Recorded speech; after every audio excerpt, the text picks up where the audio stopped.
се разбира дека очекувам поголема излезност и победа.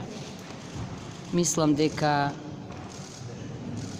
таргетот на кој се концентрирав, односно групите граѓани за кои мислев дека треба да се инспирираат или да им се разјаснат дилемите, дали да излезат или не, дека успешно го завршив и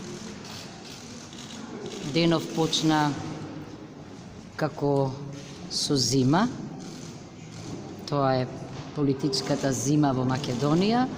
Мислам дека ќе заврши со сонце на крај. Вам за нашата земја реков ќе го користам името Македонија.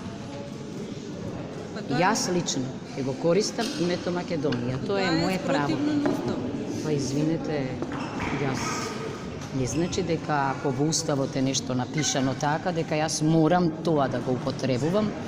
Јас можам лично да го